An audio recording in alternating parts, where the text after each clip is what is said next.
안녕하세요. 책아저씨TV의 초장입니다. 오늘은 지난번 영상에 이어서 환자혁명 네 번째 영상이 되겠습니다. 이번 영상에는 비만이라는 주제를 가지고 영상을 제작을 하였습니다. 지금도 대한민국은 여전히 다이어트 열풍이 불고 있습니다. 하루가 멀다 하고 다양한 다이어트 제품들이 출시되고 있고 아주 값비싼 고가의 약이 불티나게 팔리고 있으며 심지어는 지방 흡입술이나 위 절제술까지 받는 사람들이 늘어나고 있습니다. 지금 비만 관련 미용이나 다이어트 시장은 그 규모를 헤아릴 수 없을 만큼 크게 성장했다고 하죠. 그래서 사람들은 이전보다 더 날씬해졌을까요? 아니죠. 비만 인구는 다른 만성 질환과 마찬가지로 증가하고 있습니다. 비만과의 전쟁에서 실패하는 이유는 무엇일까요? 그 원인과 해결책을 이 영상을 통해서 확인해 보시기 바랍니다. 그럼 책 속으로 함께 들어가 보시겠습니다. 비만, 영양 과다가 아니라 영양 결핍. 다이어트에 실패하는 사람들은 배고픔을 참을 수 없다고 호소한다. 자꾸 배가 고픈 이유는 뭘까? 먹어도 계속 배고픈 이유가 무엇일까? 위가 커서 그걸 채우려고 그러는 것이 절대 아니다.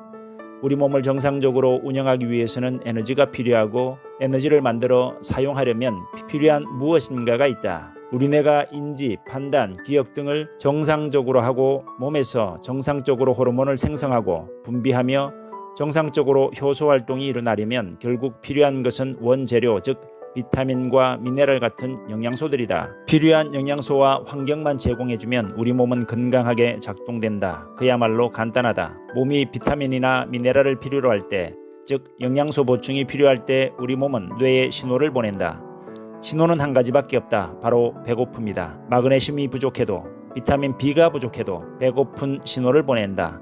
음식을 섭취해서 영양소를 공급해달라는 신호다. 그럴 때 우리는 비타민이나 미네랄을 공급해주지 않고 쓸데없는 칼로리만 제공해준다. 현대인의 식습관이 그렇다. 아침에 시리얼이나 토스트에 우유 한 잔 마시고 점심에 짜장면이나 김밥, 햄버거로 때우고 저녁에 삼겹살을 구워 먹었다면 필요한 비타민이나 미네랄을 흡수할 시간이 언제 있었을까? 진짜 음식을 먹는 것이 아니라 식품 첨가물로 만들어진 음식과 유사한 정체불명의 물질을 먹는 것이다. 얼마 지나지 않아 금세 또 배고프다는 신호가 올 수밖에 없다. 앉은 자리에서 2000칼로리를 먹어 치워도 영양분이 없는 음식이라면 몇 시간 후에 다시 배가 고플 수밖에 없다. 반면 영양소가 충분히 공급된다면 600칼로리만 먹고도 배가 고프지 않다. 따라서 비만 환자들은 사실 영양 결핍 환자들이다. 영양 공급이 충분하면 살찌지 않는다. 살찌면 임신에도 어려움을 겪게 되는데 영양 결핍이기 때문이다. 아이의 정상적인 발육이 어려우리라는 것을 자연히 아는 것이다. 체중 증가가 아니라 대사 저하. 병원을 찾는 비만 환자에게 왜 살이 찌나요? 혹은 왜 살이 안 빠진다고 생각하세요? 라고 물으면 10중 8구 많이 먹고 운동을 안 해서요 라고 답한다. 그럼 나는 바로 되묻는다. 젊었을 때에는 덜 먹고 운동 좀 하셨나요?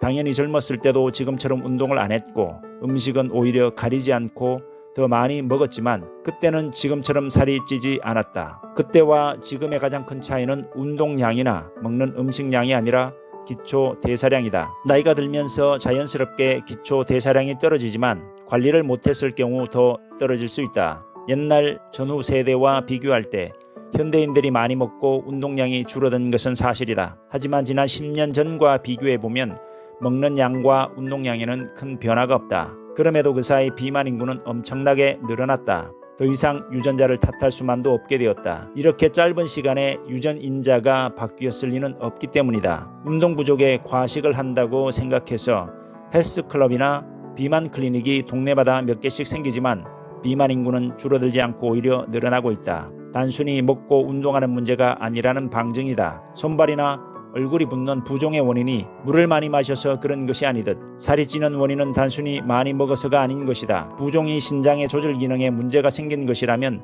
비만은 칼로리를 조절하는 기능에 문제가 생긴 것이다. 그 때문에 물만 먹어도 살이 찌는 아주머니가 있는 반면 무섭게 먹었는데도 빼빼 마른 남자 대학생이 존재한다. 기초 대사량의 차이 때문이다. 기초 대사량을 떨어뜨리는 대표적인 원인 세 가지가 있다. 운동 부족, 수면 부족, 영양 부족이다. 모두 결핍의 결과다. 기초 대사량을 끌어올리는데 운동만큼 효과적인 방법은 없다. 유산소 운동보다는 근력 운동이 효과적이다. 흔히 트레이드밀에서 걷거나 동네 한 바퀴 혹은 약수터 다녀오면서 유산소 운동을 했다고 자부하는 분들이 많은데 그건 유산소 운동 범주에도 못 낀다. 유산소 운동도 실제로는 꽤 격렬하다. 그나마 살 빼기에 좋은 전략도 아니다. 근육 운동은 차라리 도움이 된다. 근력 운동은 운동이 끝나고 소파에서 쉴 때도 이미 올라간 대사가 유지되면서 지속적으로 살을 빼준다. 물론 윗몸 일으키기를 한다고 해서 뱃살이 특별히 빠지는 것은 아니다. 팔뚝살만 빼는 운동이라는 것도 사실은 없다. 버지니아 대학의 연구 결과를 보면 뱃살 500g을 빼기 위해서는 윗몸 일으키기 25만 번을 해야 한다는 결과가 나왔다. 7년 동안 하루도 빠지지 않고 매일 100번씩 해야 가능하다. 의미가 없다고 봐야 한다. 실제로 큰 근육 운동을 해야 칼로리 소모가 많고 지방 연소가 커서 살이 빨리 빠지는데 복근은 작은 근육에 속한다. 그래서 스쿼트 동작과 같은 허벅지, 가슴, 등 운동을 하는 것이 훨씬 더 효율적이다. 살을 빼려 한다면 수면 부족도 반드시 해결해야 할 문제다. 잠이 부족하면 절대 살 못 뺀다. 몸의 회복과 호르몬 활동이 잠자는 동안 가장 활발하기 때문이다. 영양 부족 역시 마찬가지다. 비타민과 미네랄 같은 영양소들이 부족하면 칼로리를 효과적으로 연소하지 못하고 남아도는 칼로리들이 모두 지방으로 쌓인다. 그 때문에 먹는 음식이 칼로리만 높고 비타민, 미네랄 등의 영양소가 낮다면 최악의 상황을 맞게 된다. 현대 음식이 순 밀가루와 설탕으로 이루어진 가공식품들이기 때문에 칼로리는 남아도는 반면 정작 우리 몸에 필요한 비타민과 미네랄은 부족한 경우가 많다. 결국 살을 빼기 위해선 식단을 바꾸는 방법밖에 없다. 무조건 저칼로리 혹은 단식부터 시작할 게 아니라 진짜 음식을 먹고 있는지 점검해 봐야 한다. 칼로리가 아니라 호르몬. 칼로리를 세는 것은 무의미하다. 칼로리가 어디에서 왔느냐에 따라 모든 것이 달라지기 때문이다. 똑같은 100칼로리라 해도 지방, 설탕, 단백질의 100칼로리가 모두 다르다. 가공식품의 100칼로리는 두말할 것도 없다. 칼로리에만 집중하다 보면 간과하는 것이 있는데 바로 호르몬이다. 호르몬 컨트롤이 안 되면 살을 빼는 건 거의 불가능하다. 호르몬은 우리 몸뿐만 아니라 정신까지 다스린다. 내 안에 헐크도 있고 로맨티스트도 있고 아이를 키우는 사랑, 모성애 등 다양한 감정이 들어있다. 호르몬에 영향을 주는 요소들은 잠, 스트레스, 먹는 음식, 운동 등이 있다. 그 중에서 운동이 가장 영향력이 적다. 그러면 어떻게 호르몬을 극복 관리할까? 강남에 있는 메디컬 부티크나 성형외과, 피부관리실 같은 데 가서 호르몬 주사를 맞으면 될까? 주사를 통해 함부로 호르몬 체계에 관여하는 것은 당연히 좋은 접근이 아니다. 호르몬은 서로 신호를 주고받으며 밀접하게 연결되어 있기 때문이다. 따라서 호르몬을 관리하는 것은 말처럼 쉬운 일이 아니다. 내분비 계통은 자율신경계라 우리가 컨트롤할 수 있는 영역이 아니기 때문이다. 다만 먹는 음식과 생활 습관을 통해 호르몬 분비 억제에 영향을 줄 수는 있다. 살이 찌고 빠지는 데 관여하는 호르몬은 수도 없이 많다. 그 중에 밀접하게 관련이 있어 알아두면 좋을 몇 가지만 소개하면 다음과 같다. 아디포넥틴이라는 호르몬이 있다. 체지방을 태워 에너지로 쓰라고 명령하는 호르몬이다. 우리 편이다. 이 말은 우리 몸이 이 호르몬을 충분히 분비하지 못할 경우 살이 찐다는 뜻이다. 연구 결과를 보면 혈중 아디포넥틴 농도가 높을수록 날씬하고 살찐 사람들이 이 호르몬 수치가 낮은 것으로 나타났다. 문제는 살이 찔수록 이 호르몬의 분비도 낮아져서 한번 찌기 시작하면 가속화된다는 것이다. 한번 살이 찌면 빼기 어려운 이유가 여기에 있다. 그러면 아디포넥틴을 늘리는 방법은 있을까? 간단한 방법이 있다. 마그네슘 섭취를 늘리는 것이다. 약국에서 쉽게 구할 수 있는 영양제이며 가격도 저렴한 편이다. 음식으로는 호박씨와 잎푸른 채소에 많이 들어있고 견과류와 해조류에도 많다. 또 다른 방법으로는 간헐적 단식을 통해 아디포넥틴의 분비를 증가시킬 수 있다. 두 번째 호르몬은 그렐린이다. 일명 공복 호르몬이라고 해서 밤늦게 냉장고에 달려가게 하거나 배달 음식 시켜 먹게 하는 호르몬이다. 악당이다. 특히 밤늦은 시간 최악의 시간대에 왕성해지는 식욕의 주범이다. 뭐든 한 가지 먹고 싶은 음식에 꽂히게 만드는 식탐의 원인이다. 그렐린은 뇌에서 작용하기 때문에 음식 중독, 특히 단 음식 중독을 야기한다. 그렐린 분비가 증가하면 살을 빼는 것은 한마디로 불가능하다. 우리 몸이 며칠 굶으면 그렐린이 엄청나게 분비되어 아무리 비위 약한 여성이라도 쥐도 잡아먹을 수 있게 만드는 호르몬이다. 그래서 무작정 덜 먹는 다이어트나 대책 없이 굶으려는 시도는 이 호르몬 때문에 망칠 수밖에 없다. 하지만 그렐린 분비를 낮추는 방법은 간단하다. 잠이 모자라면 그렐린 분비가 상승한다. 따라서 하루에 6에서 8시간 수면이 꼭 필요하다. 그리고 아침에 카페인이나 에너지 드링크로 시작하면 절대 안 된다. 그렐린과 정반대되는 작용을 하는 호르몬이 있다. 바로 렙틴이다. 일명 식욕 억제 호르몬이다. 다이어트하는 입장에선 고마운 호르몬이다. 왠지 어감부터 렙틴은 캡틴 아메리카를 연상시키면서 우리 편이란 느낌이 강하게 들고, 반대로 그렐린은 이름부터 악당의 향기가 난다. 그래서 외우기가 쉽다. 처음 렙틴의 존재를 발견했을 때 렙틴을 복용하거나 주사해서 식욕을 억제시키는 방안이 연구되었다. 하지만 인위적으로 렙틴을 주입했을 때 식욕 억제 효과는 일어나지 않았다. 렙틴 수용체가 반응하지 않기 때문이다. 호르몬들은 주로 이런 식이다. 즉 현재로서는 인위적으로 렙틴의 양을 늘릴 수 없다. 하지만 렙틴의 분비를 막을 수는 있다. 가공식품의 감미료로 사용되는 콘시럽, 즉 액상과당을 먹으면 렙틴의 분비를 막기 때문에 먹은 뒤에도 여전히 배가 고프게 된다. 식품업계가 뒤늦게 이 사실을 우연히 발견하고 쾌재를 불렀다. 사람들이 먹고 나서도 배가 고파 음식을 더 찾는다니 꿈이 현실로 이루어진 셈이다. 그렐린과 렙틴 수치가 동시에 높을 수는 없다. 하나가 높아지면 다른 하나는 낮아진다. 많은 호르몬들이 이런 식으로 작용한다. 대표적인 것이 남성 호르몬 테스토스테론과 여성 호르몬 에스트로겐이다. 둘의 수치는 동시에 올라갈 수 없고 상호 균형을 이룬다. 에스트로겐은 살을 찌우고 테스토스테론은 근육을 키운다. 살이 찌고 빠지는데 직접적으로 가장 큰 역할을 하는 호르몬은 인슐린이다. 당뇨병으로 유명한 바로 그 호르몬이다. 인슐린 자체가 문제가 되는 것이 아니라 인슐린 저항이 문제다. 포도당은 중요한 영양소이지만 혈관에 있으면 안 되는 영양소다. 염증을 일으켜 혈관벽을 망가뜨리고 신장 모세혈관에 끼면 심부전을 일으킨다. 발의 모세혈관에서 문제를 일으키면 족부괴사, 눈의 모세혈관에서 망막 손상을 일으킨다. 그래서 우리 몸은 혈관에 포도당이 돌아다니면 그것을 빨리 치워버리는 메커니즘을 갖추고 있는데 그 일을 하는 것이 바로 인슐린이다. 인슐린은 어떻게 해서든 혈관의 포도당을 처리해야 하므로 사용하지 못하고 남아도는 포도당을 간이나 지방세포에 밀어넣는다. 인슐린이 살을 찌우는 것은 맞지만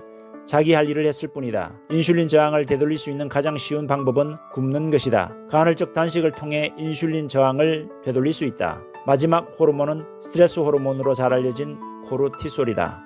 호랑이가 쫓아오는 것과 같은 긴박한 상황에서 증가하는 호르몬이다.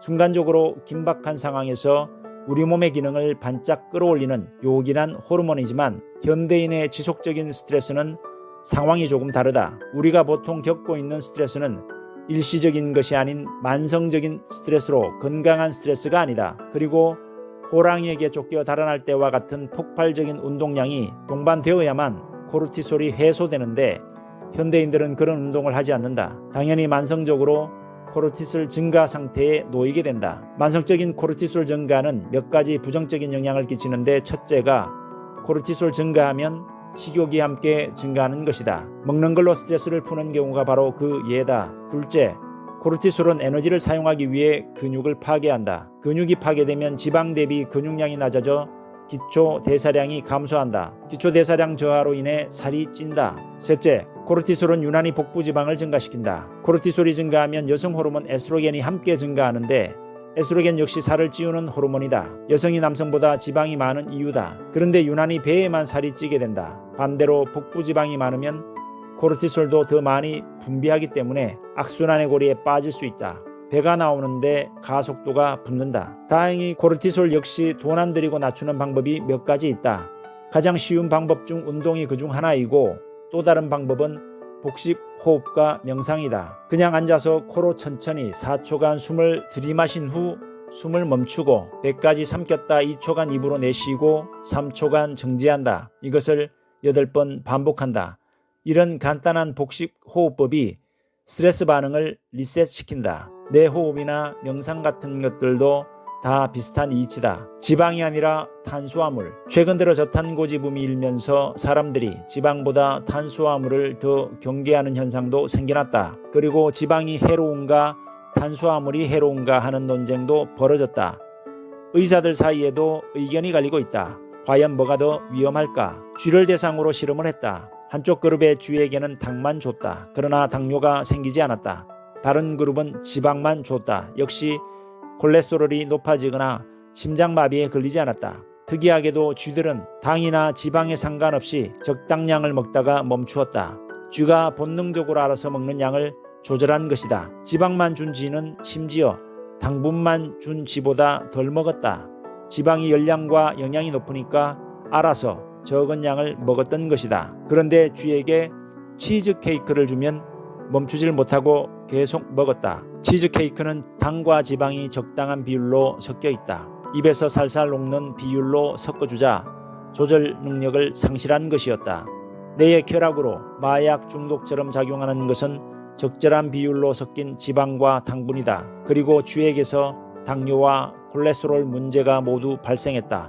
5대5의 비율로. 그리고 이왕이면 트랜스지방, 대부분의 가공식품이 이 비율을 고려해서 만들어진다. 처음에는 맛있으니까 그렇게 만들었겠지만 알았든 몰랐든 식품업체가 의도하는 바는 사람들이 중독돼서 계속 먹으면 좋은 것이다. 그게 뭐 악마적인 생각도 아니고 음식 파는 회사라면 당연한 바람이 아닐까. 맛있는 과자, 라면 만들어주는 회사를 굳이 악마화할 생각은 없다. 그냥 자연스러운 이치다. 누군가가 스트레스 받는다, 단 것이 당겨 라고 할 때 설탕만 퍼먹고 싶어하는 사람은 없다. 그렇게 먹으라고 해도 못 먹는다. 정작 백설탕 한 사발에 숟가락 주며 먹으라고 하면 구토가 나와 못 먹을 게 뻔하다. 버터만 먹으라 해도 마찬가지다. 한두 조각은 먹겠지만 많이 먹을 수 없다. 그러나 적당한 비율로 섞고 거기에 소금까지 섞이면 정말 많이 먹을 수 있다. 그러니까 실은 가공식품에 중독되어 있는 것이다. 가공식품이 우리를 살찌우고 콜레스테롤 수치를 높이고 심혈관 질환을 일으키며 대사도 떨어뜨리는 것이다. 게다가 가공식품들에는 발암성 가득한 식품 첨가물도 잔뜩 들어있다. 환자를 치료해야 하는 입장에서 다르게 이야기할 수는 없다. 우리 병원의 당뇨, 고혈압, 비만 환자들은 모두 가공식품부터 금지시킨다. 20대 초반인 경우에는 가공식품 먹으면서도 그럭저럭 살이 빠진다. 건강해진다고 할 수는 없지만 일단 체중 감량이 일어난다. 그런데 40대 후반에 대사증후군 있는 환자라면 가공식품 먹으면서 아무것도 안 된다. 살도 안 빠지고 당뇨나 고혈압도 당연히 개선될 수 없다. 한국에는 현미채식 식단을 처방하는 의사들이 제법 있다. 일명 베지닥터다. 현미채식이 효과 있는 이유가 다 있고 저탄고지가 효과 있는 이유가 다 있다. 현미채식이나 저탄고지를 선택하기 전에 가공식품 끊고 진짜 음식을 먹어볼 것을 권하고 싶다. 다이어트에 관한 2가지 잘못된 속설. 다음은 클리브랜드 의과대학 기능의학부 교수이자 미국 기능의학의 선구자인 마크 하크먼 박사가 지적하는 다이어트와 관련하여 대표적으로 잘못 알려진 속설 2가지다. 속설 하나, 모든 칼로리는 다 똑같다. 대부분의 사람들이 은행잔고 개념으로 칼로리를 생각하고 있다. 먹은 것보다 더 많은 칼로리를 태우면 살이 빠지겠지 하는 식이다. 수십억 달러 규모의 다이어트 산업이 이 거짓을 이용하고 있다. 이 아이디어에 기반해 큰 수입을 벌어들이고 있기 때문이다. 단순하게 칼로리 유입, 칼로리 배출 사이의 밸런스만으로 체중 감량이 가능할 것이라는 믿음은 진실을 너무나도 단순하게 왜곡한 것이다. 식품업계와 보건당국은 이 아이디어를 선호한다. 소비자들의 정크푸드 구매를 더욱 부추기니까. 그래서 마트에 가면 제로 칼로리, 저칼로리 식품이 대부분인데 그 결과 미국인들이 더 날씬해졌을까? 아니면 더 뚱뚱해졌을까? 진실은 좋은 칼로리와 나쁜 칼로리가 따로 있다는 사실이다. 우리 몸은 단순한 덧셈 뺄셈보다는 훨씬 더 복잡하게 작동한다. 우리가 먹는 음식은 체내 생화학 활동과 밀접하게 연결되어 있다. 그리고 음식을 먹을 때와 복잡한 방식으로 체내에 적용된다. 음식은 단순히 칼로리와 맛에 그치는 것이 아니라 우리 몸의 세포들에게 활동 명령을 내리는 신호다. 매일 먹는 음식이 호르몬 분비를 좌지우지한다. 두뇌 화학 활동과 신체 대사에 영향을 끼친다. 예외는 없다. 모든 음식이 그렇다. 당분, 칼로리는 지방 축적을 야기하고 배고픔을 유발한다. 오히려 지방과 단백질에서 오는 칼로리가 지방 연소를 촉진한다. 이는 칼로리의 양보다 질이 더 중요하다는 뜻이다. 가장 질 좋은 칼로리는 자연식품에서 취하는 것이다. 질 좋은 자연식품은 가공식품에 비해 칼로리도 낮다. 신선한 자연식만 먹을 수 있다면 굳이 칼로리를 따져가며 먹을 필요가 없다. 구체적으로 이런 음식들이다. 공장 사육이 아닌 목초 사육 육류와 유기농 달걀, 닭고기, 생선, 견과류와 씨앗에서 오는 단백질, 아보카도나 엑스트라 버진 올리브유, 코코넛 버터 등 푸른 생선에 함유된 오메가3와 같은 좋은 지방들, 다양하고 선명한 색상의 과일과 채소에서 오는 좋은 탄수화물 등이 그것이다. 치아씨와 대마씨 같은 슈퍼푸드도 빼놓을 수 없다. 속설 불, 운동으로 불량식품을 이길 수 있다. 실컷 먹고 운동을 많이 해서 칼로리를 다 태워버릴 수 있다는 생각을 흔히 한다. 인체가 어떻게 작용하는지 조금만 이해한다면 이것이 얼마나 그릇된 생각인지 바로 알 수 있다. 식단의 변화 없이 운동만으로 살을 빼려 할 경우 실패는 불을 보듯 뻔하다. 그러나 운동을 안 하고 식단 변화만으로 살을 빼는 것은 오히려 가능하다. 계속해서 정크푸드를 먹으며 운동량만 늘릴 경우 근육량이 늘어난다거나 심폐기능이 좋아지는 식으로 건강해지기는 하겠지만 체중 감량 폭은 크지 않을 것이다. 예를 들어 600ml 탄산음료를 마셨다면 7.2km를 걸어야 탄산음료에 해당하는 칼로리를 태울 수 있다. 간단히 말해서 운동으로는 불량식품을 이길 수 없다. 그렇다고 운동이 쓸데없다는 말은 아니다. 운동은 중요하고 건강에 이로우며 누구에게나 꼭 필요하다. 하지만 체중 감량 면에서 봤을 때 운동만으로는 무리이고 운동과 함께 건강한 단백질, 지방, 채소가 풍부한 건강 식단이 필수다.